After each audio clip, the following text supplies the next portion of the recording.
السلام علیکم ناظرین، تازہ ترین اپڈیٹ سے آپ کو آگاہ کرتی چلوں کہ محکمہ موسمیات نے آنے والے 24 گھنٹے میں ملکی حالات کے بارے میں ایک اپڈیٹ واضح کر دی ہے۔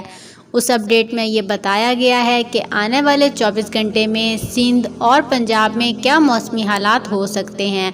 تو خبر کو پورا جاننے کے لیے ویڈیو کو اینڈ تک ضرور دیکھیے گا، اور اگر ابھی تک آپ نے ہمارے چینل کو سبسکرائب نہیں کیا تو بیل آئیکن کو پریس کر کے ہمارے چینل کو سبسکرائب کر لیں تاکہ نئے آنے والی اپڈیٹس آپ کو سب سے پہلے ملیں۔ تو ناظرین، آپ کو بتاتے چلوں کہ بارشوں کا نیا سپیل جو داخل ہوا تھا، اس کی وجہ سے گزشتہ روز بہت شدید بارشیں ہوئی ہیں، جس کی وجہ سے بہت سے علاقے زیر آب آ چکے ہیں۔